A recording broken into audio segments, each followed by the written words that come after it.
Buenas noches, hermanos. Me da gusto saludarles en esta noche. Sé que algunos amigos también nos están viendo y para ellos también mando un saludo y Dios permita que este tema tan importante podamos estar conscientes de que el Espíritu Santo habrá de dirigirlo y que el Espíritu Santo habrá de recordarlo el día que tengamos que presentar defensa de la verdad. Y antes de iniciar el tema, quisiera invitarles para que cerremos nuestros ojos, inclinar nuestra cabeza y hacer una oración. Bendito Padre, que moras en las alturas de los cielos, glorificado, santificado sea tu nombre. Señor, en esta noche te damos gracias porque nos permites abrir tu palabra. Y gracias, Señor, porque al abrirla, Señor, sabemos que tú estás aquí presente. Nos estás hablando. Y Señor, que sea tu Santo Espíritu el que grabe en nuestra mente este tema tan importante. Un tema que al final de los tiempos será vital para seguirte a ti o seguir al enemigo, Señor. Quédate con nosotros, por favor, en el nombre bendito de Cristo Jesús. Amén. Bien, mis hermanos, el tema está centrado en la primera carta del apóstol Pablo a Tesalonicenses, a la iglesia de Tesalónica. Y vamos a buscar el capítulo número 4, primera carta de Tesalonicenses, capítulo 4, y nos vamos a detener en el versículo número 13, y de allí iremos hacia adelante. Dice el versículo 13, tampoco, hermanos, queremos que ignoréis acerca de los que duermen, para que no os entristezcáis como los otros que no tienen esperanza. El apóstol Pablo le está hablando aquí a un grupo de personas, algunos de ellos han perdido a sus seres queridos, posiblemente a través de la persecución, posiblemente una muerte natural o de cualquier otro tipo. El caso es que ellos están tristes por haber perdido a sus seres queridos. Y Pablo les dice, no ignoréis acerca de los que duermen. Es decir, aquí a donde quiero enfocarme y a donde quiero llevar la mente de todos ustedes, es que la muerte no es el final de todo. La muerte, la palabra de Dios la trata como si fuera simplemente un sueño, dice el apóstol acerca de los que duermen. En el Antiguo Testamento se mantiene la misma idea, igual que en el Nuevo. No es el apóstol Pablo que él de repente surge y inventa alguna nueva doctrina. A través de la Biblia, el sueño es una representación de la muerte. ¿Por qué? Porque la muerte para el cristiano no es el fin de todo. La muerte para el cristiano solamente es un sueño. Lo que la palabra de Dios nos dice es que el día que alguien muere, el día que muramos nosotros, vamos a cerrar nuestros ojos, no tendremos más conciencia de lo que sucede debajo del sol y finalmente el día que Jesús regrese a la tierra, despertaremos. ¿Cuánto tiempo pasó? Pudo haber pasado un día, pudo haber pasado un mes, un año, 100 años, muchos años más.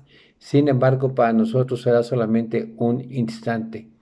Y yo quiero llevar la mente de todos ustedes cuando dormimos. Cuando dormimos, nos acostamos cansados muchas veces, pues, llegamos a pensar que no vamos a amanecer de lo cansado que estamos. Sin embargo, al despertar, no, nos sentimos muy cambiados, hemos restaurado las energías y no nos dimos cuenta del tiempo que pasó. Lo mismo pudimos haber estado 8 horas dormidos que una hora y finalmente el tiempo no lo sentimos. Hay personas que llegan a tener alguna enfermedad en la que por años están inconscientes y un día despiertan. Y para ellos es como si hubieran estado solamente unos segundos con sus ojos cerrados y ahora nuevamente abren sus ojos y están con conciencia. De esa manera la palabra de Dios menciona al sueño, ¿verdad? Como algo que es muy parecido, ¿verdad? A lo que experimentamos cuando nosotros vamos a la cama y dormimos. Esa es la muerte. Ahora sí, sigamos adelante. Dice, porque si creemos que Cristo murió y resucitó, así también traerá Dios con Jesús a todos los que durmieron en él. Aquí la palabra de Dios nos da la seguridad de que si Jesús murió y resucitó, así también traerá Dios con Jesús a los que durmieron en él.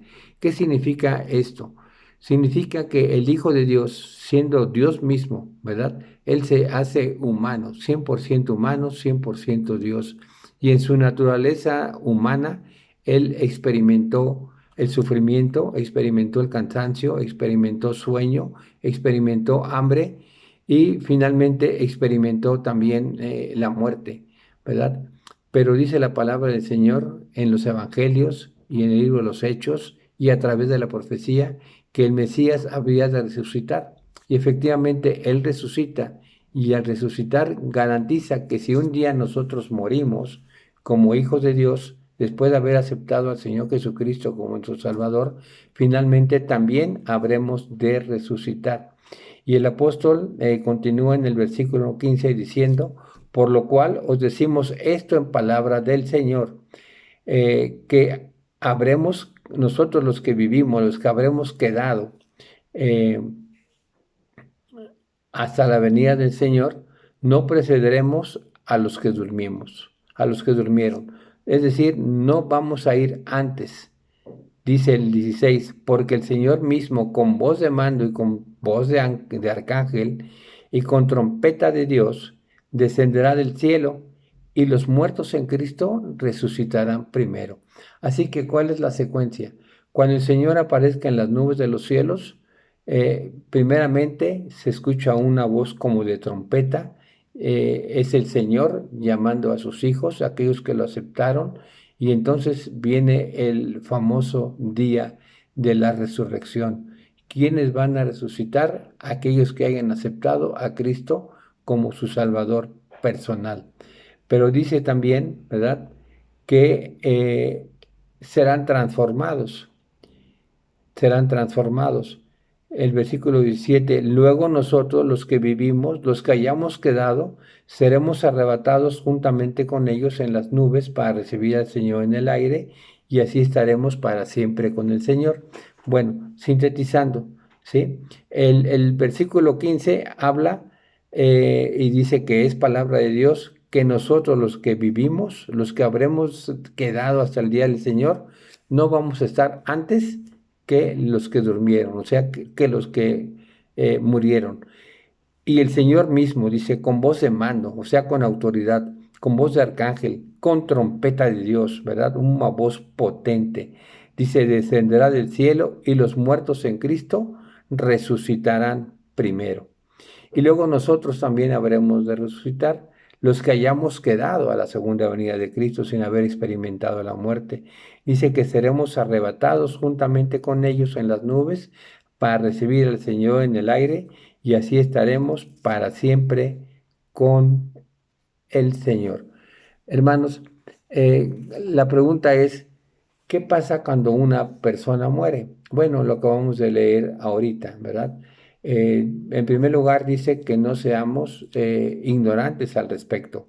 La palabra nos dice bien claro qué es lo que pasa después de que una persona muere. Ahora, si Cristo murió y también resucitó, entonces nosotros tenemos esperanza si somos sus seguidores. Vamos a ver lo que dice Primera de Corintios, capítulo 15, versículos 1 al 23. Vamos a leer esta parte. Dice, además os declaro, hermanos, el evangelio que os he predicado. Estoy leyendo en la primera carta a los Corintios, capítulo 15. Nuevamente leo, versículo 1. Además os declaro, hermanos, el evangelio que os he predicado, el cual también recibisteis, en el cual también perseveráis, por el cual, asimismo, si retenéis la palabra que os he predicado, sois salvos, si no creísteis en vano.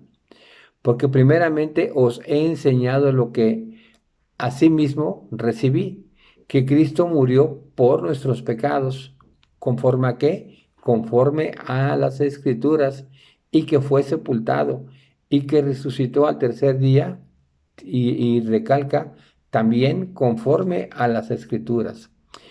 Y dice, y apareció a Cefas, y después a los 12, y después apareció a más de 500 hermanos a la vez, a los cuales muchos viven aún, y otros ya duermen. Después apareció Jacob, después a todos los apóstoles, y al último de todos, como un abortivo, dice el apóstol Pablo, me apareció a mí. Dice, porque yo soy el más pequeño de los apóstoles, que no soy digno de ser llamado apóstol. Y él lo dice estas palabras, dice, porque yo perseguí a la iglesia de Dios, pero por la gracia de Dios soy lo que soy, y su gracia no ha sido en vano para conmigo. Antes he trabajado más que todos ellos, pero no yo, sino la gracia de Dios conmigo. Es decir, conocemos que el apóstol Pablo era perseguidor de la iglesia. Eh, bueno, el Señor Jesús muere, resucita, aparece a muchos de sus discípulos. Hay un momento que dice que aparece delante de más de 500 hermanos y finalmente aparece a él. Cuando Jesús se le aparece a él, Jesús ya había ascendido a los cielos, pero cuando el apóstol Pablo va rumbo a Damasco y iba a perseguir cristianos, precisamente en el camino el Señor se le aparece y le dice, Saulo, Saulo, porque ese es el nombre del apóstol, Saulo. Eh, y él dice, ¿quién eres, Señor? Y se presenta el Señor Jesús. ¿Por qué me persigues? ¿Verdad? Bueno, la historia la sabemos, no es el tema de hoy, pero finalmente eso fue un llamado del Señor Jesucristo al apóstol Pablo para que él, en lugar de perseguir a los cristianos, ahora lo predicara a Cristo, es decir, predicar a Cristo y predicarlo a los gentiles. Así que Pablo, después de unos días, se levantó, recobró su vista y él trabajó con fuerza, con ahínco, con toda su voluntad, con todo su amor, ¿verdad? Con todo su ímpetu para predicar el Evangelio. Él se sentía mal, ¿verdad? De haber un día perseguido a los cristianos. Ahora bien, dice el versículo número 11, porque o sea yo o sean ellos, así predicamos y así habéis creído. Pero si se predica a Cristo que resucitó de los muertos, como dicen algunos, entre vosotros que no hay resurrección de muertos. O sea, aquí Pablo está asegurando que hay resurrección de muertos, pero hay algunos que predicaban que no era así. Dice, porque si no hay resurrección de muertos, entonces tampoco Cristo resucitó. Y si Cristo no resucitó, vana es entonces nuestra predicación y vana es también nuestra fe. Imaginémonos, mis hermanos, esta situación, ¿verdad? A los apóstoles predicando la muerte de Cristo. De hecho, Pablo decía que él predicaba a Cristo y a Cristo crucificado, pero también lo predicaba resucitado. Y si esa era la predicación de los apóstoles, y ese es el Evangelio, esas son las buenas nuevas, pero eso hubiera sido mentira, entonces vana sería la predicación y vana sería nuestra fe, porque estaríamos creyendo en alguien que te asegura que vas a resucitar, sin embargo, ni él mismo resucitó, ¿verdad? Y dice el versículo 15, y si somos hallados falsos testigos de Dios, porque hemos testificado de Dios que Él resucitó de Cristo, al cual no resucitó, si en verdad los muertos no resucitan. Porque si los muertos no resucitan, tampoco Cristo resucitó. Y si Cristo no resucitó, vuestra fe es vana y aún estáis en vuestros pecados. Entonces también los que durmieron en Cristo perecieron. Y si en esta vida solamente esperamos en Cristo, somos los más dignos de conmiseración de todos los hombres. Mas ahora Cristo ha resucitado de los muertos, primicias de los que durmieron es hecho. Porque por cuanto la muerte entró por un hombre, así también por un hombre la resurrección de los muertos. Mis hermanos, eh, por qué entró la muerte a través de un hombre? Bueno, cuando Adán cometió el pecado, a partir de allí la muerte se extendió a todos los seres humanos, incluyéndonos a nosotros. Y es por eso que viene Cristo. Dice la palabra de Dios que la paga del pecado es muerte. Así que durante generaciones y generaciones el hombre ha experimentado el dolor de ver a sus seres queridos y ha experimentado el dolor de verse en un lecho de muerte o estar agonizando. Pero el Señor vino precisamente para rescatarnos de la muerte. Eso significa que Él tenía que venir y pagar por nuestros pecados. ¿Cómo pagó? Él pagó muriendo en la cruz. Pero hay que aclarar algo. Cuando Jesús muere en la cruz, Jesús muere sin haber cometido un solo pecado. Ese sería, diríamos, el requisito. De alguna manera, el Señor Jesús se mantiene sin pecado hasta el día que fue crucificado en aquella tarde, en la cruz. Y de esa manera asegura que nosotros somos justificados, somos perdonados, que nuestra culpa ha sido ya puesta a un lado y somos limpios de pecado. Falta la otra parte, ¿verdad? Dice la palabra del Señor que al tercer día resucitó. Y eso significa que nosotros habremos de resucitar. Pero el mundo cristiano, ¿verdad? Ahora dice que cuando una persona muere, inmediatamente va al cielo o va al infierno. O finalmente, algunos dicen, va al purgatorio, donde va a purgar sus pecados una vez que haya pasado por ese proceso de sufrimiento en medio de las llamas de fuego, entonces ascenderá al cielo. Bueno, esta doctrina no es bíblica, esta doctrina es muy popular, ¿verdad? Y aunque algunos protestantes no creen, por ejemplo, en el purgatorio, sí creen en el cielo y en el infierno, desde el punto de vista católico, y creen en que el alma es inmortal, ¿verdad? Sin embargo, hablando del alma inmortal, pues vamos a ver que el alma no es inmortal en esta noche, pero antes vamos al versículo número 35 del mismo capítulo 15 de Primera de Corintios. Dice de la siguiente manera, dice, pero dirá alguno, ¿cómo resucitarán los muertos? ¿Con qué cuerpo vendrán? Vimos en Primera Tesalonicenses capítulo 4 que todos seremos arrebatados, ¿verdad? Seremos levantados y recibiremos al Señor en las nubes. Y también es necesario que seamos transformados. ¿Por qué? ¿Verdad? Aquí hace la pregunta el apóstol Pablo, ¿cómo es que habremos de resucitar si es que morimos? ¿Con qué cuerpo resucitaremos? Y el versículo número 51 dice, he aquí os digo un misterio, no todos dormiremos, pero todos seremos transformados. ¿Por qué? Porque el apóstol Pablo un poco antes dice que este cuerpo, este sangre y carne, no puede heredar el reino de los cielos.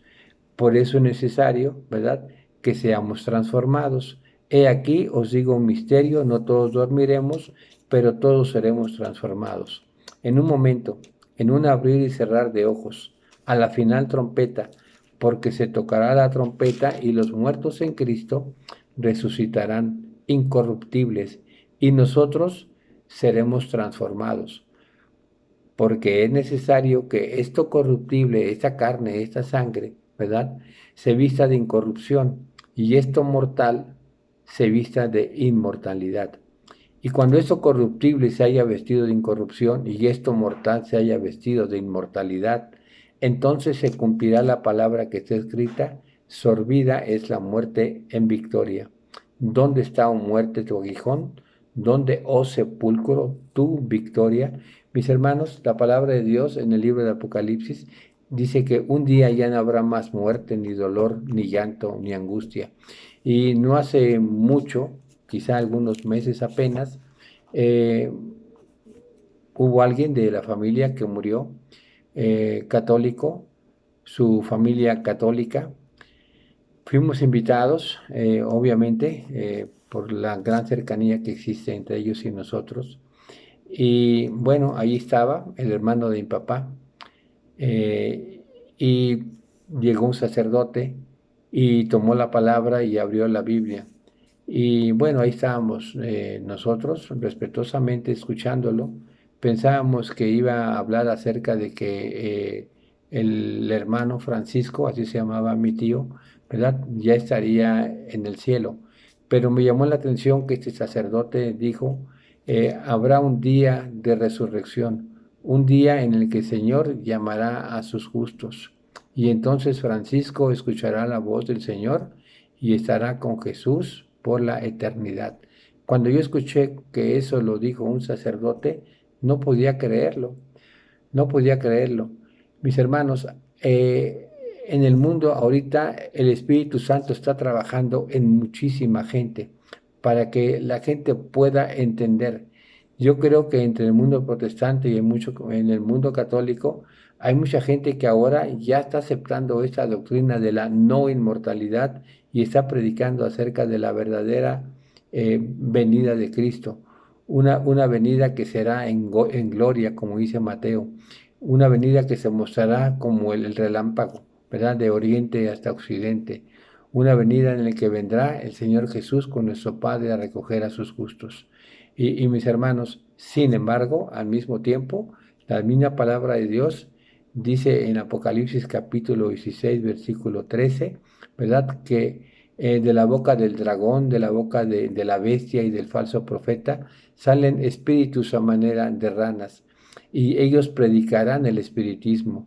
Elena de White, en el libro de Eventos de los Últimos Días y en Apocalipsis, habla de que en los tiempos finales estos demonios, ¿verdad?, harán milagros y la gente se va a maravillar y muchos de ellos tomarán el cuerpo de nuestros seres queridos y se nos van a aparecer y nos van a decir, no tengas miedo, soy yo. Soy tu hermano, soy tu padre, soy tu madre, soy tu esposa, tu esposo, tu amigo. ¿Me recuerdas? Y lo veremos exactamente como era él, los mismos gestos, las mismas palabras. Nos recordará cosas que estas personas y nosotros vivimos. Y dice Elena que inclusive se llegará a medio idolatrar a estos ángeles. Y la palabra de Dios dice que Satanás engañará aún a los escogidos. Y nosotros sabemos que hemos sido escogidos por parte de nuestro Dios. Sabemos que el Señor nos llamó de las tinieblas a su luz admirable, de la falta del conocimiento a un conocimiento que tiene que ver con la sabiduría de Dios, que tiene que ver con la palabra del Señor. Pero mis hermanos, eh, ¿qué hay con respecto a esta doctrina? La verdad es que hay muchísima confusión. Mucha gente hoy dice que la muerte es amiga de nosotros, ¿no? Y se alaba y se adora a la muerte en algunos templos. Pero vamos a ver qué dice, por ejemplo, Hebreos capítulo 2 y versículo 14. Ahí me llama la atención porque es como reforzar lo que dice Primera de Corintios, ¿verdad? En el capítulo 15. Hebreos nos dice de la siguiente manera, el capítulo 2, versículo 14. Dice, así que por cuanto los hijos participaron de carne y sangre, él también participó de lo mismo, para destruir por medio de la muerte al que tenía el imperio de la muerte, esto es, al diablo. ¿Verdad? Es decir, ¿qué hay detrás de la adoración a la muerte? ¿Qué hay detrás de la muerte? Bueno, la muerte es el postrer enemigo, el último enemigo que será vencido. Y no porque él sea no podemos personificar a la muerte. La muerte simplemente es un evento donde el hombre deja de tener conciencia, deja de ser, ¿verdad? Eh, pero finalmente es nuestro enemigo, porque cuando Jesús, ¿verdad?, hizo al ser humano, cuando Dios nos creó, nos creó de tal forma que íbamos a tener o a vivir en medio de la eternidad. Pero cuando cometimos el pecado, cuando cometieron el pecado nuestros primeros padres, a partir de ahí entró la muerte en la humanidad. Es nuestra enemiga, ¿verdad?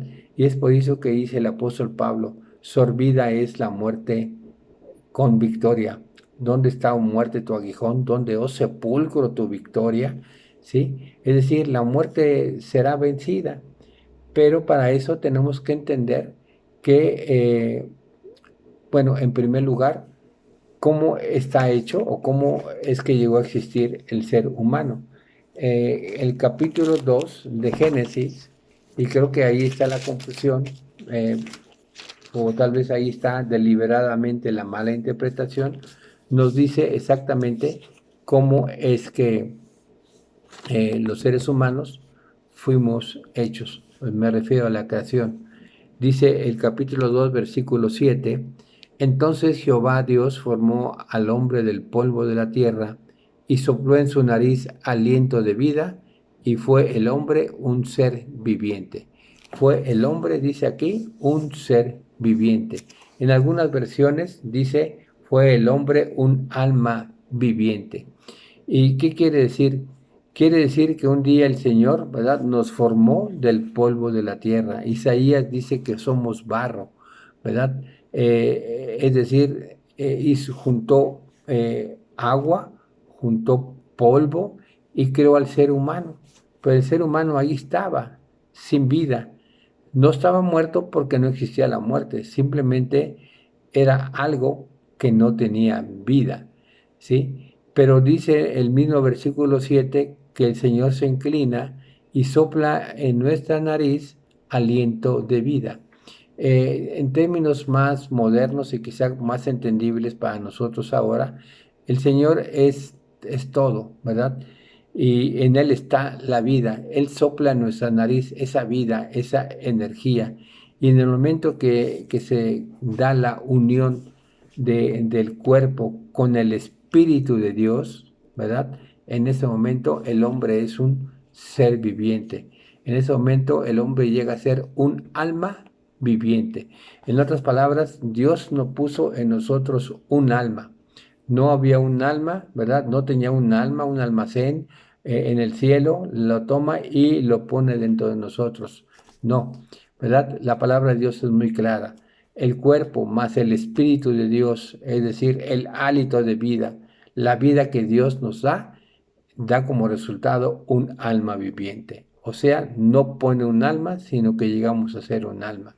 ¿Qué pasa cuando el Espíritu de Dios se retira de nosotros? Cuando Dios nos quita esa vida, esa energía, pues simplemente llegamos a ser otra vez lo que Adán era al principio, antes de que el Señor soplara en su nariz aliento de vida. Solamente un cuerpo, ¿verdad? Inerte, que no tiene vida. Bueno, las buenas nuevas, lo que nos dice el apóstol Pablo, tanto en Primera Tesalonicenses como en Primera de Corintios, ¿verdad? Es que llegará un día, y estamos hablando de la segunda venida de Cristo. Cuando Cristo venga a la tierra, ¿verdad? Se escuchará su voz potente. Los muertos en Cristo resucitarán primero. Y luego dice que ellos, juntamente con nosotros, seremos transformados. Porque tenemos que ser transformados, porque esto corruptible, ¿verdad?, no puede heredar el reino de los cielos. Esto mortal no puede estar un día ante la presencia de Dios. Así que es necesario que esto corruptible se vista de incorruptibilidad y esto mortal se vista de inmortalidad. Y entonces estaremos con el Señor por la eternidad, de acuerdo al plan original de nuestro Dios. Mis hermanos, eh, hay mucho que aprender de la palabra de Dios. Yo un día leía Juan 3:16. Juan 3:16 lo he leído muchísimas veces, pero me llamó la atención algo, ¿verdad? Porque dice, de tal manera amó Dios al mundo que dio a su Hijo unigénito, para que todo aquel que en él cree no se pierda, mas tenga vida eterna.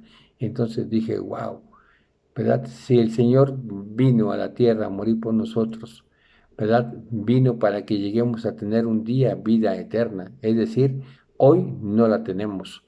No vamos a estar eternamente en el infierno, que por cierto no existe, ¿verdad? Y tampoco estaremos eternamente en el cielo, ¿no? Es verdad, el Señor nos fue a preparar un lugar en el cielo, pero aún los seres humanos tendremos que vivir un tiempo aquí, considero que muy corto.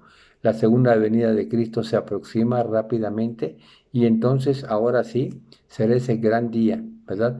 Cuando podamos encontrarnos nuevamente con nuestros seres queridos, con aquellos seres que los queremos, pero que tal vez inclusive ni siquiera los conocimos. Yo no conocí a mi abuelo, por ejemplo, pero cómo me gustaría conocerlo. Es decir, mis hermanos, será un día grandioso. pero más grandioso será cuando podamos caminar por esos jardines, por esas calles de oro, ¿verdad? Y saludar a Abraham, saludar a Pedro, saludar a Pablo, ¿verdad? Y de repente, ¿verdad? Nuestra vista descubra que ahí está el Señor Jesús frente a nosotros. Y entonces, ¿qué pasará? No lo sé, pero estoy seguro que caeremos de rodillas y, Señor, te damos las gracias por habernos permitido aquí, porque si estamos aquí en el cielo contigo, es por tu gracia. Mis hermanos, les invito a prepararnos para ese día glorioso que está por llegar y que estudiemos este tema que tiene que ver con el estatus, ¿verdad? O el estado de los muertos. De acuerdo, no a lo que dice la iglesia adventista, sino de acuerdo a lo que dice la palabra de Dios, de acuerdo a lo que dice su Biblia. Mis hermanos, Dios les bendiga y vamos a cerrar nuestros ojos para hacer la oración final. Bendito Padre, que moras en el cielo, glorificado y santificado sea tu nombre. Nuevamente, Señor, nos dirigimos a ti para darte gracias. Señor, sabemos que el tema pues fue expuesto por mí, quizá no de la mejor manera, pero Padre, que tú utilices a tu Santo Espíritu para que este mensaje llegue como de la manera en que tú lo habrías dado. Sabemos que es una verdad importante, sabemos, Señor, que tu palabra es verdad y si tu palabra dice que los muertos no viven en este momento, ni tienen nada más que ver con lo que sucede debajo del sol, porque su envidia, su odio, todo feneció con él. Señor, creer que así es, porque es tu palabra.